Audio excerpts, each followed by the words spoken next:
tonight we're going to talk about first breast thermography, which is something that has been around for a while, but most women are not familiar with it, and there are not a lot of people offering this service. I was led to do this by meeting a doctor in Washington, D.C. My daughter went to work for him, and because she went to work for him and he needed somebody to do this in his office in Washington while his thermographer was out of town, he trained me how to do this. That was over 4 years ago. I opened Holistic Breast Health 4 years ago, so my 4th year offering this service. Has anyone here heard about thermography? Who has? So some of you have done your own research about it a little bit. Okay, good. Effie, let's do the next slide here. Now, thermography uses a very sophisticated infrared camera. All you need to have to do thermography is a camera, a thermographer, someone who takes the images like a photographer, and an interpreter or evaluator. That person is the most important person because that person interprets and evaluates the images. So this is my camera here, the little thing here, the FLIR. That, you know, the normal camera is sensitive to visible light, and of course infrared is measuring heat. Okay, so why do we measure heat? Evie, you can go to the next one now. We measure heat because we can pick up with thermal imaging any significant areas of heat within the breast. Unlike the other screenings that we're familiar with, mammography, ultrasound, MRI, thermal imaging picks up heat. And heat can tell us one of 3 things. Let's keep it here. And I'll tell you about this rainbow too, because this is the image that I take the images in the rainbow and we view the images in the rainbow. It's called that because they're all the colors of the rainbow, and that helps us to identify these heat areas I'm talking about. But what does heat tell us? Why image heat?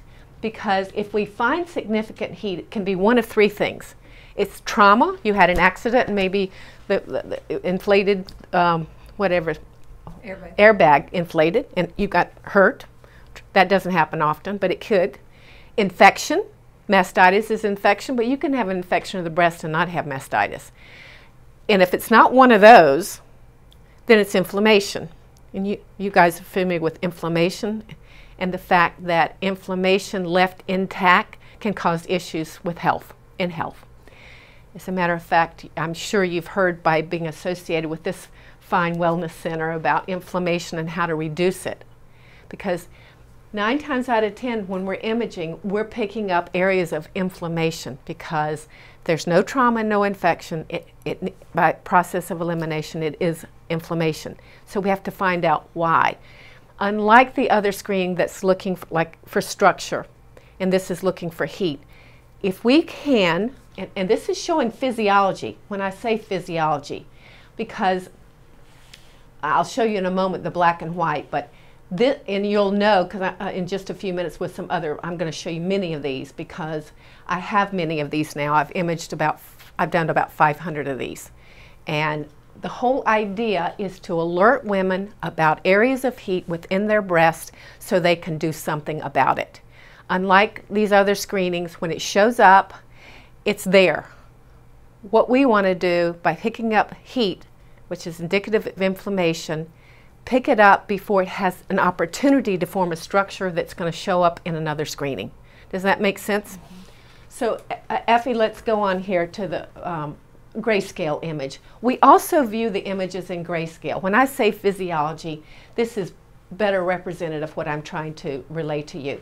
This shows the blood vessel patterns. Do you see in the black and white? I'm going to show some more black and white, but this is called thermovascularity. What this means is the blood in the veins is warmer, so it shows up in this black and white we can visually see. So that means we can visually see how the blood vessels are forming. Thermography has very limited medical applications. It's good for the breasts because the breasts have just a thin layer of skin. This does not go inside the body. I've been asked this, can you tell about somebody's colon or prostate or whatever? No. It's harmless. It's safe. There is no radiation to this. It's a thermographer taking images, and you could do this every single day. As a matter of fact, I image pregnant and breastfeeding women when they have concerns. It's not the ideal time for women to image because they're very hormonal, but I can do it, and it's very safe, and we can pick up if a pregnant or breastfeeding woman has an issue in the breast and she feels something different and she wants to investigate it. Obviously, she can't do mammography, right? There's radiation involved with that. And, you know, a lot of times ultrasound is not going to show anything either. So it is ideally suited for all women, even pregnant and breastfeeding women. But these, see the lines? You see the black and white, the blood vessels? The dark veins allow clear interpretation of how these blood vessels are forming. And if they form a certain way, and there's certain patterns the interpreters look for. My Dr. Wren, and he's training another doctor here with whom I'm going to be working, who's actually going to be evaluating as well. They're trained in knowing how these blood vessels can form. If it's indicative, it might be feeding something, if you know what I'm saying. Blood vessels form over something if it begins to start feeding something. And so if they're forming in such a way that indicates that, then that's obviously a red flag. So we look at the images in both rainbow and grayscale. Effie, let's go to the next one now. All right. This is an image in rainbow of a woman who has symmetry in her breast, and we look for symmetry. That's a sign of good breast health. Do you see how these colors are alike? You know, so that always indicates good breast health, because I don't see any areas in this image that I really have to measure. And I do these measurements. This is very detailed work if you do this correctly, because we're picking up significant heat, but we're also picking up insignificant heat. So you'll find out when you do this imaging if you have any areas within the breast or even the slightest bit warmer, because my camera picks up heat to less than 1/10 of a degree. It's very sensitive.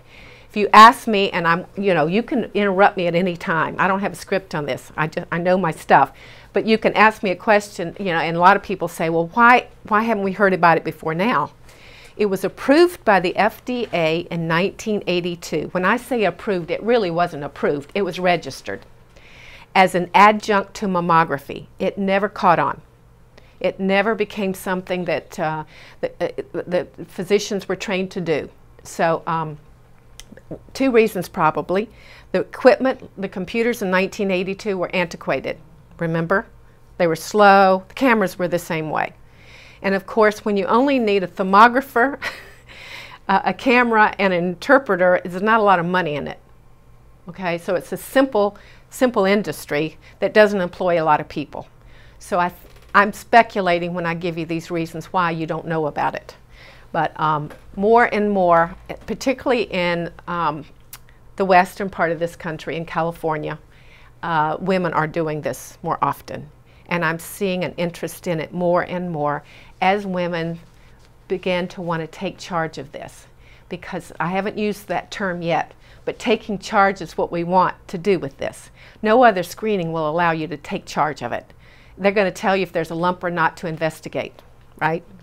And then you have to make decisions about how they want to investigate it. Whereas if you do this and we say, well, there's a little heat in your right breast in this area, why? Let's investigate and see why, and let's bring that inflammation down to bring that heat down so that your breasts become healthier. So this really tells you whether you have healthy breast or not. This is an image of a healthy breast because of the symmetry and no areas that we can see in this image that need to be investigated as far as is there any heat difference between one area of the breast versus another. There are not in this particular image. How about the next one, Effie? Okay, this is one that shows you extreme asymmetry, okay? The breasts don't look alike, do they, in any way? This is indicative of a higher risk. And I use the word risk because this is also a risk assessment tool, a risk assessment screening. We have a scale from 1 to 5, 1 being the lowest risk, 5 being the highest, and everything in between. Most of the women I've imaged since I've started doing this are in 3, average risk. But I image a lot who are above average in the 4 and 5 category. And this particular woman I know, and she was just curious about thermography. I don't want people coming to me who are curious about it because it's a waste of money. And curiosity is fine, but to spend money to do this unless you're willing to take charge, it doesn't make sense. So I want to attract women who, first of all, know about it. I'm educating you tonight, and I educate women when they come and don't go through one of my presentations. But I want women to know what this is and know that when they've got to be prepared to find out what we find out. But most importantly, they have to be ready to do something about it, because you're wasting your money if you're not prepared to actually take some steps in the right direction to decrease the heat, decrease inflammation, and decrease your risk that it's ever going to show up in another screening. So this lady had been diagnosed with breast cancer several years before I took this image of her. But she had just recently had a mammogram, and it was negative, okay? I did this with her, and she's high risk, I think in both breasts, maybe just the left one, because that's, I think, yeah, the left one. But she's high risk in both. So what does that mean? Nothing showed up in the mammogram yet, right? It has to be a centimeter in size for it even to show up on a mammogram. And that's in fatty breast tissue. So it didn't show up. So what this means for this woman is if she doesn't take charge of this and make some changes, and we'll talk about all the things you can do, positive things you can do, then there's a very good likelihood that she'll have breast cancer again if she doesn't take action, take charge of this. So that's what asymmetry looks like, and you're going to be seeing some more images that indicate asymmetry. Okay, next, Effie. All right, now we're going to start with some examples of before and after. You know, if you give someone a risk assessment and you say that they are a 4 or a 5, which is above average, okay, Gaye, what do I do about it? All right, that's what, obviously you're going to think, well, what do I do about it? So as a health coach, I provide a follow-up session with every woman who comes to me. After she does the imaging and the doctors do the interpretations and we get a full detailed report about this with your risk assessment, then I sit down with every one of my clients and we go over all the things they can do to make improvement. And a lot of it's dietary lifestyle, but now that I've imaged so many women, I know what women are doing now to affect positive change in this. I know what they're doing. Is it one magic formula for every woman? I wish I could say it was that easy. Wouldn't it be easy if we just had this magic formula? Do this, this, this, this, this. And then, but we're all different. You know, as we've been taught, Krista and I have been taught, it's about bio-individuality. What works for one person is not going to work for everybody. Same with true with improving this aspect of your health. But we're going to share some of the common denominators, and I'm going to show you in the images. But this particular woman was high risk, 5 in the left breast, and this was in January, and she went 3 months, and after she found out she was high risk 5 in the left breast, she did a lot of things, a lot of things. And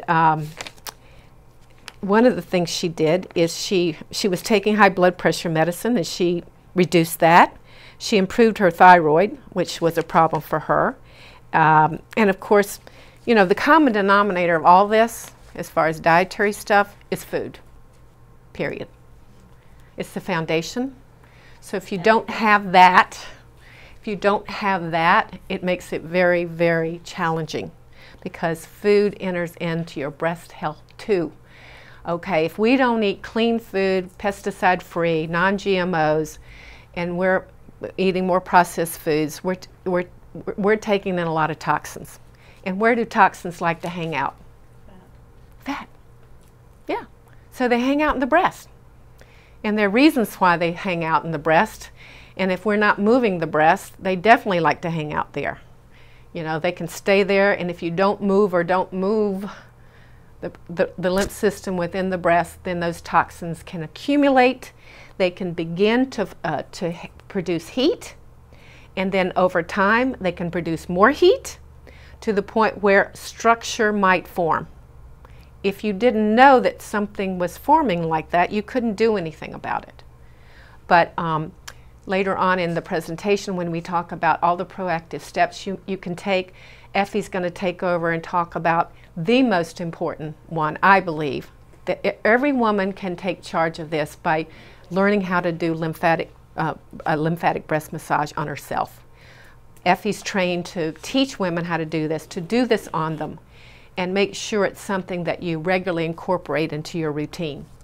But every lady that I show her images is going to have some common denominators, and food is always a common denominator for making positive change in the thermogram. Next one, Effie. So here we go, another person who worked with her practitioner. When I say you've got to align with practitioners who are going to help you. If you have other health issues, you can't separate the breast from what else is going on in your health, right? I just mentioned this lady before. She made some changes with thyroid. You know, you've got to align yourself and partner with practitioners who are going to know how to correct things that are going on in your body, that are major things that are affecting your overall health, because that's going to positively affect your breast. So this lady, I remember, worked for 3 months with somebody who knew what they were doing. I think she had the Epstein-Barr virus. She got rid of that. She changed her diet, whatever. Can you visually see, ladies, the difference in the symmetry? That's what's most evident about this before and after. And this was 3 months. I believe the slide before it showed 4 months. 3 and 4 months is record time to make improvement. You know, that's not a lot of time. You know, we don't get to where we are in our health overnight, and it's sometimes very difficult to undo or make corrections overnight. But when you align yourself with someone like a Mike Smith and other practitioners in our community who know how to do this, and they're few and far between, and you probably know that, they're few and far between, who can really get to core issues and correct them. But I remember this lady is what she did align with someone who helped her a great deal. We need support. This is very difficult to do on your own. I, as a health coach, will help you. When women become my clients, you have access to me by phone. It's not just after the thermogram when I do the follow-up report. But as you continue to make improvement, then, you know, then I encourage you to move on. And if you're not making improvement, we got to go, okay, we got to do plan B. What's plan B? What have you not done? Until we find the formula that works for you. And how do we know when we found it? This shows you. This gives you feedback. That gave that lady feedback, in addition to some other tests, because good practitioners use a lot of tests to give feedback that what they're doing with someone is actually working, what therapies are working. So let's show the next one now. All right, so this is, I do a lot of experimenting with the camera. I don't know why I shouldn't. It's a $13,000 camera. I can do anything I want with it. And you know, in order to really know what works, I need to experiment even more. This lady is an airline pilot, a female, you know, and she is, by the very nature of what she does, she's at high risk. And flying an airplane with the controls, the radiation from being high, crossing the country all the time, she's at risk. And she, I asked her if she would help me experiment with the camera by using infrared therapy. Anybody familiar with infrared therapy at all here? Infrared saunas? Do you know? Okay.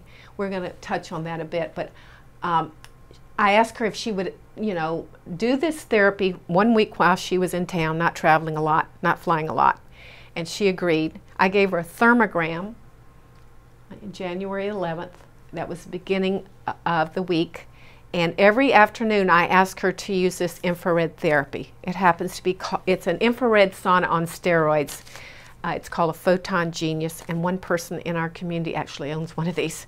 And this is a very, very high-powered infrared therapy that affects, I mean, it's not just for breast, it helps in many different areas. But she agreed to use that every afternoon for 5 days for that week. And I gave her a thermogram on the 11th, and she was 4+ in the left breast, which means high risk. And then she didn't change anything else in her routine. I asked her to not do anything differently. And after she completed those 5 afternoons using this therapy, which was January 17th, I gave her, she had reduced her risk by 1 point in 1 week. That doesn't happen often. Now, you'd think, okay, well, everybody's got to do this. If she can reduce her risk and by 1 point in 1 week, whoo, we got to do this. Well, other women have used the same therapy and have not had the same positive changes, unfortunately. Like I said, what works for one. But we know infrared gets to the cellular level, goes inside the body for healing as a detox. We know it's one of the common denominators that women can use to affect positive change. And let's go to the next one. And here, the same images of this airline pilot in the black and white. Now, this is subtle, but I wanted you to see this because everything about thermography is subtle. This was on January the 11th. Remember, she was high risk 4+ in the left breast. And this is her thermogram on January 17th. After you see the very slight dimming of the vessels. And it's slight, but it's there. And that's a reflection of improvement. When you see these, see all of her patterns here on her breast and the loops and so forth. We don't want to see that. These are not healthy breasts. She has a lot of patterns that are indicative that stuff's going on, that she's at high risk. But at least when they start to dim, and that's what they did in 1 week, well, we want them to go away. We don't want them to just dim. And with enough work, you can get those to go away. That vascularity, those patterns will actually, the loops will start to unloop and they'll dim more and more, and and that's how we see improvement. Next one, Effie. Okay, this is the same woman. This was in January of last year, and she came back in May of 2015, but she didn't do any therapies anymore, and she returned right back to high risk in the left breast. So that was for a temporary 1 week period when she was doing this therapy. And this just goes to show you that usually it takes more than one thing, and you have to keep at it and not just do it for 1 week and not do it anymore. Exactly, it's not a quick fix. But that's just to show you that she, in the rainbow and the black and white, the grayscale, that she unfortunately went right back up to high risk in that breast. But, you know, the very nature of what she does, she has to do more to keep her breast healthy. Next one, Effie. Okay, and this is very powerful, and this is one of the slides I changed today because this was just done last week on this lady, July 28th, right? This was her thermogram in the fall of last year, and she was assessed 5 in the left breast. You can see the asymmetry there, and if you see the green, let me explain here the scale so you know. Black is the coolest color, white is the hottest, and when you go from one color to the next, that's, you know, I told you my camera is sensitive to 1/10 of a degree. We're only talking about a 1/10 of a degree temperature difference in these colors, right? So if we find an area of hot pink in one breast, in the same area of the other breast that's dark blue, that's probably not going to be significant because that's close together. But if we find an area of hot pink in one breast and we find in the same area of the other breast yellow, well, that's got to be investigated. There could be some heat difference there. So she has more green. You can see that over that left breast, right? So she was assessed a 5, and she had other hot areas, even laterally, because we do more than image the front. Other screenings only get the front of the breast, not the front, the global breast, the breast proper. Thermography, we image from the waist up, right? So we get the front, but we get the sides as well. Everyone neglects this important area where the lymph nodes are. So we take images of the side as well, close up of the right and the left. So we get images of every angle of the breast so we can look for these significant areas of heat. Well, she didn't do anything after she got the news about this high risk rating in her left breast until April of this year. Then she decided she was going to do something about it. And, you know, life gets in the way. You know, that happens with some people. And, you know, you just can't stop living and just say, I'm going to focus on this entirely, you know. It impedes their progress. But she did start doing something in April. And she started going to Effie to do lymphatic drainage regularly. She did 10 sessions with her between April and the time she re-imaged with me last week. And she reduced her risk by 1 point by simply, she didn't do anything else, simply by doing this. So obviously, you know, when I mentioned earlier how important lymphatic drainage and lymphatic massage is, this is a visual that shows you how important it can be. For this woman, it worked. It worked. She needs to add on, because she's still above average. 4 is above 3, which is the average risk rating, so she still needs to do more. But she knows if she continues with this lymphatic work, that 4 is going to go down to a 3, and then hopefully from 3 she goes to 2, which is below average. I want every woman to be below average 2. That's the goal. Not average. Who wants to be average? Does anybody in this room want to be average? Not me. Right, Krista? Right. We want to be below. We want to have, you know, and feel good that we're doing everything we can do so that this epidemic of breast cancer in this country is crazy. It's crazy. And the whole thing is fearful to women. But when you have fear and you let somebody else kind of control your destiny, the fear is going to continue. But when you can take charge, when you can do something about it, then the fear reduces. And thermography, by getting the state of your breast health, is going to allow you to take charge. And then surround yourself with people who know how to help you make these improvements. Whether it be someone like Mike Smith, of course, as health coaches we support. Krista helps people here with the food, with many other aspects of improving their health. And all of this is going to add up to improvement within the breast.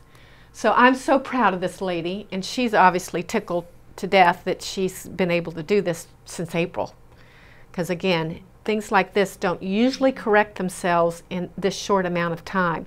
Someone who's a high risk 4 or 5, I say, I don't want you to go longer than 6 months without re-imaging. You're going to work a plan, but you don't want to go too long before you see if it's working, because we don't want the heat going farther, you know, increasing more. So someone at a 2 risk, which is below average, or even 3, you only have to do thermography once a year to make sure your numbers are stable. But with women who are above average, they have to monitor and get feedback from thermography that what they're doing is working. Let's go to the next one, Effie. Okay, this is very powerful too. This is an acupuncturist that I imaged in Northeast Charlotte. The image here on the left, I took of her. Well, I don't image any other locations any longer. In the beginning, I took my camera to various practitioners' offices to provide this service. I do not do it anymore. If people want to do this with me, they come to my center that's in my home. But at the time, I took my camera to an acupuncturist office in Northeast Charlotte. She was the last one I imaged that day, and she was busy. She was busy all day. I was there early, she was there early, and this lady was moving. She did nonstop, so she was the last one I imaged. Do you see, can you see in her image there, this grayscale, how it's kind of polka dotted looking? There's kind of like spots. You see that? That's the sign that she has. Have you ever heard estrogen dominance, that term? Estrogen dominance, okay. Hormonal imbalance factors into reproductive health, including breast health. So hormones can contribute to increased risk. This particular practitioner, who is health conscious, but worked nonstop all day long without a break, right? Which is stressful. Estrogen dominance is created when not necessarily your estrogen levels are sky high, but relative to your estrogen level, your progesterone level is lower. So you could be low estrogen, but if your progesterone is even lower, You can be estrogen dominant. We don't want estrogen dominance. That is hormonal imbalance. It's not a good, it's one of the things that when we do see in images like this where there's this polka dotted look, that's actually an indicator that she's got estrogen dominance. Now, why does she have estrogen dominance when she is a healthcare practitioner? Well, the stress of her day that day, right? Stress lowers progesterone. Okay? So you might be estrogen dominant one day when you're controlling your stress, but the next day when your stress levels are sky high, like it was for her that day, we're going to see that kind of image. Now, when I re-imaged her in April, I think it was, when she did her second thermogram, I said, okay, I'm imaging you at the beginning of the day, girl. So she was the very first one I imaged. And look, she doesn't have that, does she? So we can see a lot of things in the images, a lot of things like this in the images that can help us discuss, what's causing your high-risk thermogram? What's causing the heat in your breast? Is it hormones? When we see this kind of pattern, I have to talk about hormones. Are you having other hormonal symptoms? How is your stress level? I talk about reducing stress. That's another common denominator. In disease and health, you've got to manage and reduce stress because we know it affects every single part of our health, including the breast. And this is a perfect example, and that's why I put these images up. It's very clear that under stress, it looks like this. Calmer, beginning of the day, looks like this. Suppose you do this every day. You're stressed out. You're going to be like that continuously. And this estrogen dominance is going to be prevalent, and it's a risk factor for breast health. It's going to lead to some breast issues. Next, Effie. All right, now, I mentioned early on in the presentation about physiology and factoring in this, because physiological changes in our body occur years before structural change. And I mentioned that earlier. We're trying to get this when heat is just beginning to form, and we want to reduce the heat so it doesn't become something that increases to the point where it might form structure and be picked up on another screening. This before and after shows a lady who had I think a normal mammogram, but had a high-risk thermogram. You can see why she had the high-risk thermogram. Do you see that area of yellow in her left breast? Okay. So after the high-risk thermogram, she most likely went on to have an ultrasound MRI, and she was confirmed with breast cancer. People always say, can you see breast cancer in these images? No, I can't. I can tell you've got heat.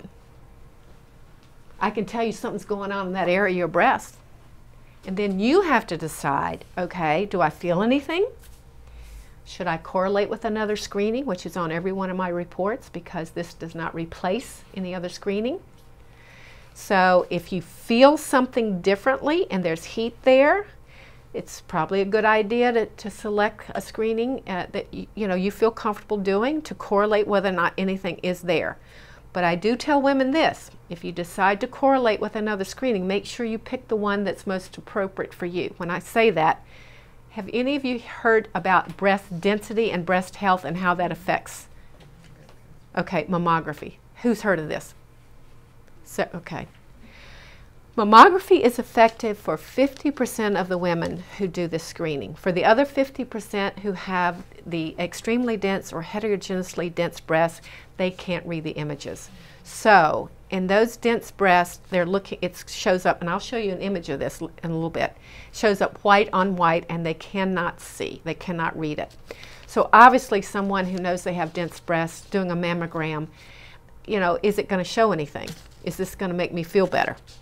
If it's not going to be effective, then an ultrasound obviously would probably be better. In an ideal world, this breast density issue just came up several years ago. There was a lady in Connecticut who had a mammogram, and it was negative, and she just felt like, okay, my breasts are all healthy because the mammogram doesn't show anything. Well, for whatever reason, she did have another screening, and then I think, which led to a biopsy, and she was confirmed with breast cancer. Well, she had very dense breasts, and no one told her. She wasn't aware of it, as most women are not aware of it, even now. She got mad. She went to the state Supreme Court in Connecticut and got the first law passed in this country that makes it by law that a radiologist must tell a woman now about her breast density. So if you go have a mammogram and you get a report back from your mammogram, it has to have your density on there, and they follow a visual. But if you're in extremely dense or heterogeneously dense, the two highest densities, what they're telling you by law, but they're not telling you why they're telling you this, is that you better look at other screenings if you want to be 100% sure that there's not structure in your breast. And an ultrasound would then be appropriate. In Charlotte, you cannot have an ultrasound without having a mammogram. And I think there are other areas of the country where it's that way as well. Insurance is set up to do it this way. It's mammogram, ultrasound. They skip over MRI most of the time, even though it's the most effective, but it's also the most expensive. So if they find anything in a mammogram or ultrasound, the next step is biopsy. There are other ways that women today, the ones who are taking charge, are another route that they can follow other than this, if they so choose. It's the road less traveled, and I have to assume because you're here at Mike Smith's office that you guys are open to natural healing, and you wouldn't be here. Well, there are ways that a lot of my clients are choosing to handle this that doesn't involve going through this system. So this lady, let's do the next one. Now I've got one more that shows the same thing. This lady had dense breast tissue. You can see in her left breast too. And then the mammogram did not indicate it, and further testing indicated she was, including this thermogram, which is definitely high risk. Next, Effie. Okay, this is not my camera, but I'm showing this to you because this is a screening for all ages of women too.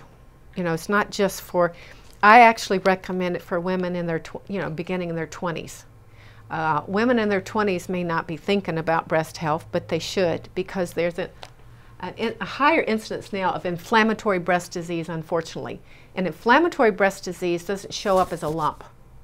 So even if you examine your breast, you're not going to feel a lump with this particular type of cancer. It is called inflammatory breast disease, and it shows up as a rash. So if women in their 20s could do this, of course, we'd pick up the heat before a rash form. So it's very important that you take what I've been telling you tonight and pass it along to your daughters, if you have any in that age group, because it's for every woman, and they have a lot to gain if they start doing this now. The sooner you can establish a baseline, you can feel confident, a baseline with a couple of images where the numbers are stable. There are no significant heat differences. All your numbers are stable. That's indicative that you've got healthy breasts, you're stable. And then again, just do this once a year. But this is what it looks like, and by the time it shows up as a rash, then it's an aggressive form of disease, unfortunately. How about the next one, Effie? Remember, I mentioned to you about all these images, all these screenings that you can consider, and I wanted to visually show and discuss them as well. And that's the thermogram, this is the mammogram, the MRI, and the ultrasound. Ultrasound can pick up a fluid-filled cyst versus a solid cyst. And when it's solid, that's when they normally want to further investigate by doing another screening or a biopsy. This tomosynthesis is what you've probably heard. It's called 3D mammography. Has anyone heard of 3D mammography? Well, that is the solution for dense breasts, according to the radiologist. And what it is, they slice the breast. You see all the images. They slice the breast to get through this dense tissue. But by the time that she's all said and done, this particular technology gives her up to 3 times the amount of radiation.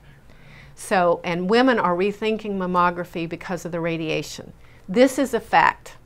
And you probably do know this. If you don't, you need to know this. Mammography is a risk factor for the very disease it's trying to prevent because it's radiation. Next one, Effie. This is what a cyst, a lump in a fatty breast looks like. And this is a dense breast tissue. So you can see that they can't pick any, they can't read it. They can't see it. Clear in the fatty tissue. Next one, Effie. All right. What to expect when you come and do this? And then we will open it up to questions. You guys have been good. You haven't interrupted me at all. But I don't mind. Simple protocols. I have a protocol sheet that I send out to every client when they make an appointment with me. And what I want you to do prior to coming in is simply cool your body down. You're going to be further cooled in a temperature-controlled room around 68 degrees, undressed from the waist up for about 15 minutes. But prior to coming, you know, no caffeine, no heavy exercise, no chiropractic care, no lotions, no antiperspirants or deodorants before you come, because all of these things heat the body. So when you arrive after following the protocols, I cool you down and take your breast health history during that time. Rather than, I don't put you in a cold room and say, okay, set the timer, I'll see you in 15 minutes. I don't do that. I don't require that you do intake forms, so I can be in there with you, and I ask questions, we do the timer, and it goes by so quickly, women don't even realize it's been 15 minutes. And once the 15 minutes has passed, I put you on my, why don't you do the next slide. That's my positioning rug, my little food rug, that positions you for all the images I will be taking of you. So this is my thermography room. That's my camera and laptop. The laptop takes the images. And you do have to put your hands behind your head. And of course, I could not really show you exactly how it is because I couldn't disrobe for this, but you'll have your top off, of course, during that time. And that's the front image that I'm facing number one. And then there's 6 images I take of you. And front, the laterals, close-up of the right and left, and a back image. The back can tell us about the front. There's no way to separate the breast from the rest of the body, and there's no way to separate other parts of the body and how they might affect the breast. And structure enters into breast health. That's why good chiropractors are worth their weight in gold, because if they can fix a structural issue, and I've had women go, you know, who we can see in the images sometimes if it's structure, and the back can tell us that. Sometimes the back can tell us that. If there's more heat on one side and we're seeing the same area showing heat here, we try to be investigative and see if structure is involved. And then a good chiropractor who knows how to correct these structural issues can help you actually improve the congestion in your breast by improving the lymphatic flow. And that's how structure enters into it. Next, Effie. It's effective, like I've mentioned, for women of all ages, all breast types, particularly the dense breast. Where, and I do get a lot of women who have dense breasts come to see me. It's ideal for implants as well. Women who have breast implants and are still doing mammography, what that does when you know they do the mammogram, they're squashing the implant. They're hastening the demise of the implant because implants don't last forever. They give out. And the more you do a screening like this that weakens them, the faster they're going to wear out. So do not recommend mammography for women with breast implants. Breast reductions, a lot of women for health reasons have breast reductions, and it's good for them as well. And see, anytime you do any kind of surgery, and Effie will tell you this too, you know, it creates scar tissue. What does scar tissue do with the lymphatic? It can make it a little bit more challenging to move what it needs, the lymph in that area, to get, you know, it can be stuck because of scar tissue. Effie is adept at feeling the areas where scars are, working with them, smoothing them out, and can do wonders with people who have had even, you know, women who have had gone through treatment and done surgery and had mastectomies and so forth. She also works with the women like that because they obviously have a lot of challenges with the lymph system, having had lymph nodes removed and so forth. monitoring after surgery. So if someone is going to go through surgery for breast cancer, and they're going to, whatever treatment they decide they want to do, whether it be conventional treatment or not conventional treatment, a thermogram is good to see what it's like right now, and then after the therapies, whatever they are, monitor to see if the therapies are working, whether it be from chemotherapy or when the surgery afterwards, is the heat different. You have to heal from the surgery, but any kind of therapies, it can help you monitor what it's looking like as you make improvement. I mentioned pregnant and breastfeeding women. I do not promote it for pregnant and breastfeeding women. It doesn't give a true indication of your breast health because the hormones are raging, right? And actually there is an ideal time to image with the thermogram. I don't require that you come day 6 through 10 of your period, but what I do like is to re-image people during the same time of their cycle, because then we can compare apples to apples. But actually Dr. Wren says day 6 through 10 is ideal to do a thermogram of your cycle. So I always get the day 1 of your period, so indicate it. Simple and painless, you can see how simple it is, and as I mentioned, it's attractive to a lot of women because it isn't invasive and there is no radiation, and it doesn't hurt. And it's the only screening that provides that risk assessment that's going to tell you things, hopefully way in advance of anything happening, so you can do something about it to take that proactive, preventive approach. Is there another one here? Okay. And the fear I mentioned too, when you take charge, you can reduce and eliminate that fear. I think every woman has that fear because our culture has created this fear. 1 in 8, right? And then when October comes, we're, the awareness month. Every October, it's the same thing with awareness. Well, we are aware. We're aware not just in October, we're overly aware ad nauseum. But we need to, throughout the year, rather than, this awareness which creates fear, is learn proactive preventive steps, which Effie and I, in our partnership, we are passionate about sharing all the information we can to help women make improvement in this area of their health. Oh, that's right, I got it. No, I got it. It's next. So it is a paradigm shift from fear to taking charge. And of course, a lot of us go to practitioners and we rely on them to keep our records and so forth. I advise women, okay, if you had a screening, you keep a copy. Don't rely on them to keep copies of your medical records, because when and if you do need them, it's a hassle to get them. So always when you pay for a medical procedure, keep copies. You're in charge of your health, and the only way you can make the right decisions for you is to have everything together and be organized and know what you want by doing your own research, which I know you ladies do. It's a personal choice which route you want to go on this. I mentioned earlier in the presentation too, I don't want women who are just curious about this. If you want to spend $220, which is what it costs, and insurance doesn't cover it, but for $220, while I'm mentioning the price, it does include the imaging, the report and the risk assessment from the evaluating doctor, and the follow-up visit to go over the report, and most importantly, discuss all the things you can do to make improvement. I give you resources, suggestions, and recommendations, including where to find a good health coach.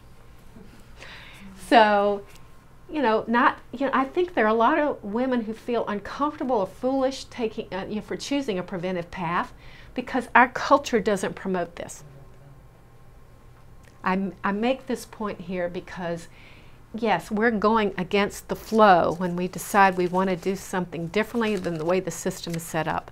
And it's a hard way to go. We need, for those women who are going the other way, we need, and other women who want to do the same thing, we need to support one another. It's fine when someone's diagnosed to have a support system as well with the pink ribbon, but why not band together and say, listen, we can do this, we can prevent it. We don't have to wait and then get our support system. Let women band together to talk about ways to do something about it, as opposed to, you know, relying on, after you're getting diagnosed, that support system that's going to take you through these conventional treatments. They're, you know, they've got to have that too. But we need a support system around preventive steps. We're not victims, survivors. We're all survivors. Everyone in this room is a survivor of life. And I think victims and survivors, those terms make people feel helpless. You know, I'm not in charge, I'm a victim. Or I've survived this because I've gone through the treatment. We're individuals in charge of our own bodies and our own health, and I know that there are a lot of women who don't look at their health this way because they don't have that support system that believes like this. If they, you know, and even though they might want to try something different, if they don't have people in their lives who are supportive of what they're doing, it makes it more difficult. So that's why around thermography, I know Effie and I, we have informally formed a pretty large group now of women. I guess if we gathered them in this room tonight or any time, they would go, wow, what I have learned from this. I am more aware of my breast and my breast health and how they feel versus how they shouldn't feel. It's all about this, the touch, and this is a good segue for Effie because she has the touch. She's going to make sure. Most women don't examine their breasts, okay? On every report that comes back from a thermogram, it says manual breast exam. The doctor who trained me to do this in DC believes that that is the first thing you do. Okay, we find heat. Do you feel anything related to that heat? Where that heat is, do you feel something different? Effie can help. She takes the thermogram and uses it as a road map. And if she sees that the thermogram has indicated heat in this breast, in this area, she's going to feel it. She's going to have you feel it. She's going to feel the other area. Is there a difference? Are we feeling tissue changes? Because we want to pick up tissue changes way before structure forms, because if the tissue is beginning to feel differently, she'll elaborate, then over time that could thicken more, it can form a structure, and that's where we don't want to go. So everything about thermography is subtle. You're going to know significant and insignificant heat, and you're going to go with Effie and actually compare what we find in the thermogram with how the breasts actually feel, which is going to empower you to work on those areas. As she gives a breast health education session with all of my clients who go to her, and most of them do. And you know, she's doing great work. I mean, look at, you saw the lady in 4 months, what she had done just by doing lymphatic breast massage and drainage with Effie. So with that, I'm going to turn it over to my friend and my associate, Effie Hall. And thank you for your attention. You can ask questions. You want to reserve it for after Effie then? Or do you have any questions about thermography before Effie gets up and talks about lymphatic? Yes, so anything unclear? Yes, Kathy? I just wondered, after looking at all your pictures, can you tell anything about, like I noticed one lady had a white spot here where her thyroid probably is, and she didn't have it the first time. A doctor who is in tune with these kind of, yes, with thermography and picking up, yes. This area always runs hot. Every woman has red here, usually, to varying degrees. But yes, with subsequent thermograms, if anything changes in this area, I have known that it can pick up thyroid issues. It has very few medical applications, as I mentioned earlier, because it doesn't go inside. But with something like the thyroid, if someone who knows what they're doing and can look at this and compare images, they could pick up something. And I've heard that that can happen. I can image a jaw too. I do image women's jaws to tell how their oral health is. And I have partnered with a holistic dentist and done some imaging of some clients to provide this information to the dentist to show them the level of inflammation that's in the mouth, and then they correct hopefully the inflammation, and we can do a follow-up to see that what they've done is help. And oral health is a huge factor in breast health, ladies, in overall health. And if you have a root canal in the meridian that corresponds to the breast, it's a risk factor for breast cancer. Really? Yes. Any root canal? Any root canal? Really? Yeah. No. Absolutely. This is not information that's widely known. For breast and cardiac? Heart. They've done more studies about the heart and the breast. But oral health contributes to overall health. That's why when I see on the news, don't do flossing, Yes. I'm going, you got to be kidding me. You know, because it promotes good oral health, and good oral health promotes good overall health. Because you can get, if you're inflamed in the mouth in any way, you know, you've got bacteria, you've got a low-level infection, it seeps into the tissues and goes to other areas of the body. Yes, that's a fact. Yeah. So, good question. My Dr. Wren has picked it up when I say, he's seen a lot of these. Not everybody can look. And it's all about comparison. You can see I always put up before and after. It's all, we got to compare.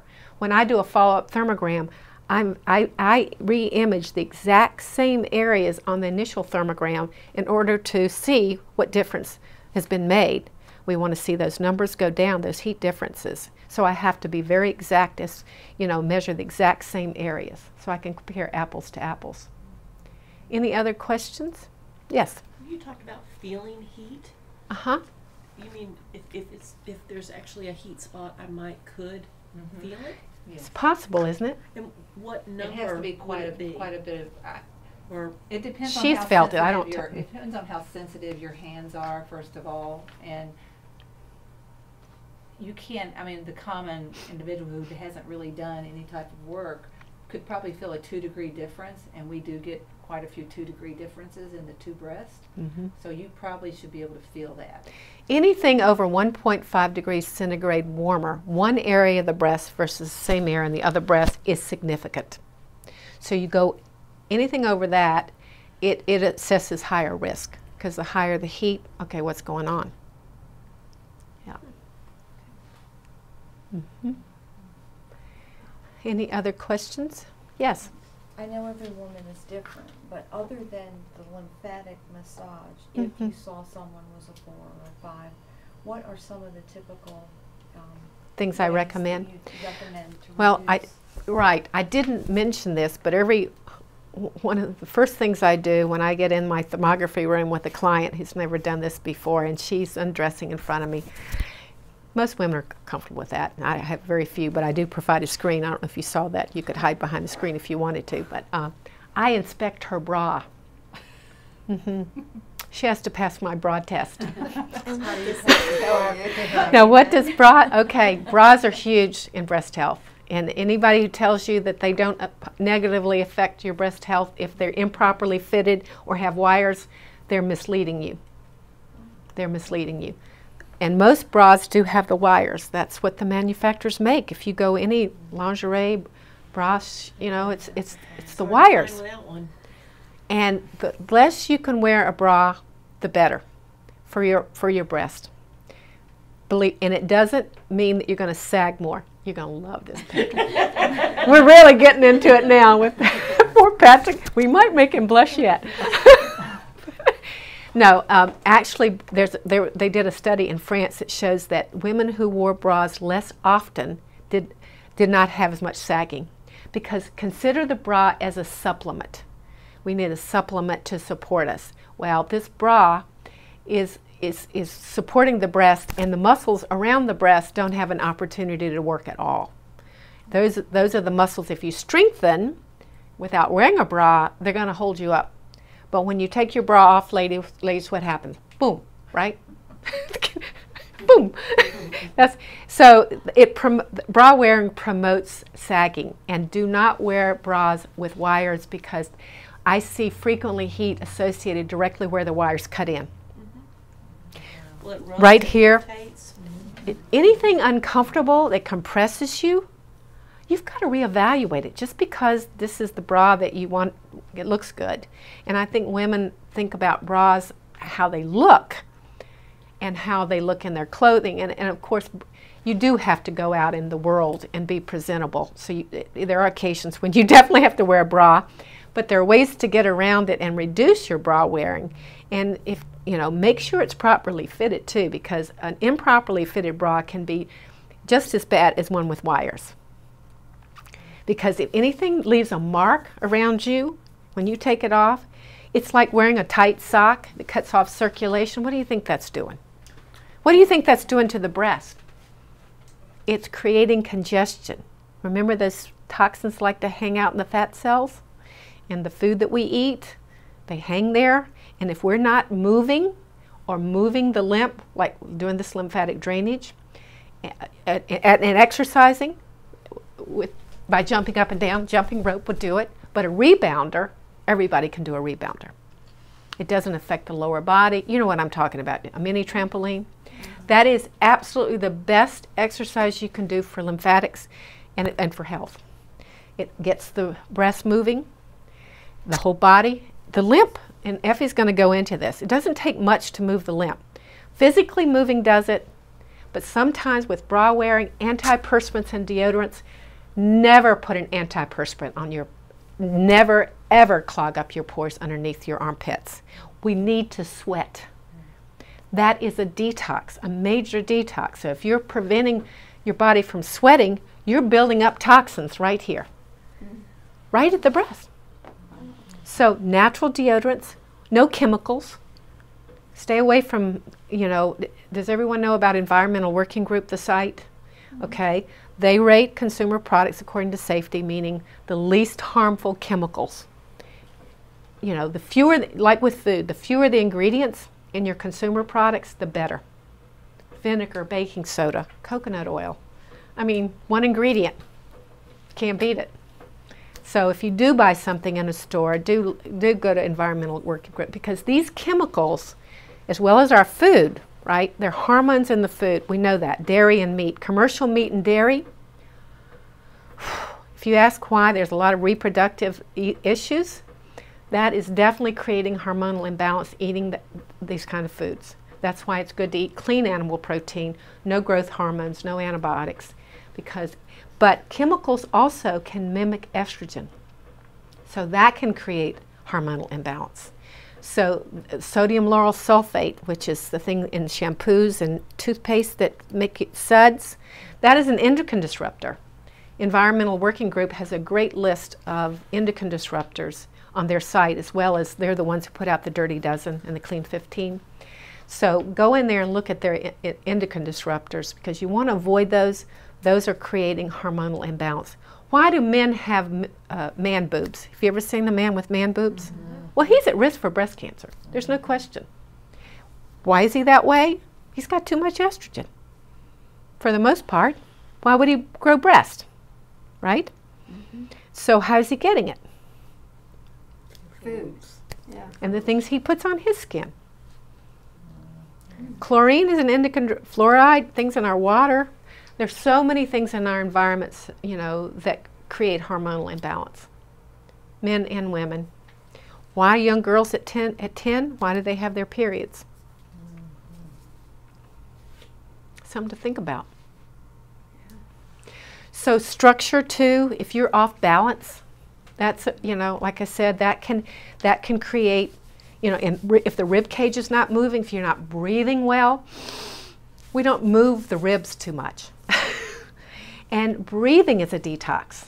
And if you don't move the ribs, you know, that can actually create problems within the breast. It's all connected.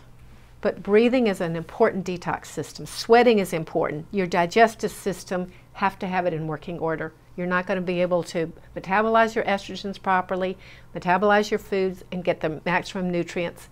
So digestion is good. And kidney function, all of these things detox the body naturally. Krista knows how to do a wonderful cleanse too, to get, you know, and I think that's a good thing once a year. But if you can keep your normal detox systems working well, then you don't need a cleanse more than even once a year. You can do it by keeping these major systems working, and the lymphatic system is one that's overlooked. There's nothing in the media about moving the lymph at all, and it's critical. It's critical for breast health. It's critical for overall health. You know, body in motion stays in motion, and that's a fact. So exercise, you got to move.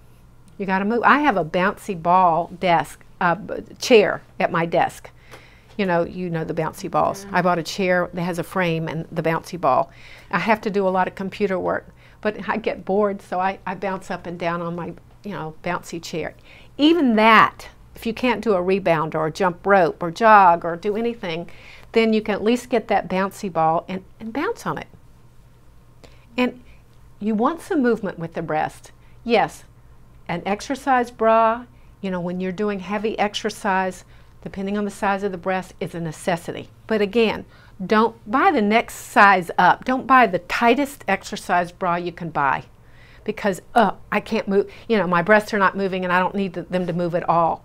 I understand that it can hurt you if they move too much, and I get that.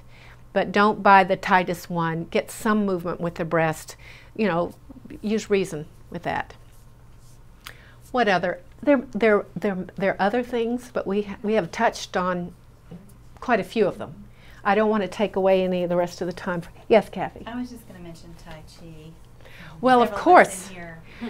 The focus is on breath and movement, improving circulation. And removing your arms. Oh, yes. All this.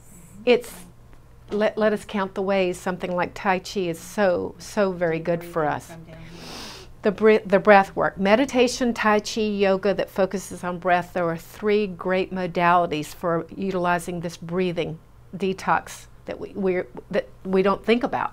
We don't breathe deeply unless we think about it.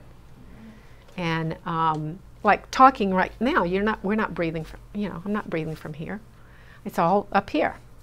So if you don't take the time to learn to take those deep breaths up and let this gut come out on the exhale, and get it to this. This is what strengthens the gut. Is it goes to the breathing strengthens the gut. And if you ask any Asian practitioner about breast health and what organ is most involved, most closely related, it'll be digestion. And of course, even in Western medicine, it's the gut. The gut, it's very, very important to keep that system working very well. So if you have any of those issues, you're not able to maximize the nutrients from good food if your digestive system is not working. And again, it affects... Everybody here is working on that. Yeah, I'm sure. But it's you've got to work on the whole body if you're going to affect improvement here too. So we can't separate these breasts from what else is going on. So if we can correct core issues, start some of these begin to make these changes, reduce your bra wearing, get involved, do lymphatic drainage of the breast yourself. Effie can teach you how to do that and make sure you're doing it properly. Consider doing a thermogram just to see what the state of your breast health is, so you know what areas you need to work on specifically within the breast. Because she can fix a spot, or she can fix, when we see that thermovascularity, the black and, that diminishes. The more work that she does on it, that helps it go away, those blood vessel patterns, because the heat's going down. So we could talk, I have a really extensive outline of suggestions and recommendations after we get the report back, and I visit with every one of my clients, that I go over, where I don't leave out anything. Because, and most importantly, what women are doing who've made improvement. I share with all of my clients what other women are doing, and there are now so many good common denominators. One lady stopped swimming in a chlorinated pool and had a very positive change from that. So, if you can find a salt pool, that's definitely preferable to chlorine. Chlorine is something we need to avoid. We know in our water it doesn't taste good, but it's bleach, ladies. Yeah. Okay, over time that cannot help but affect your system, because the skin is the largest organ. So it's lifestyle things you have to think about without putting yourself in a bubble and making other people think you're crazy. which already most do. of the time people look at me like, where are you coming from?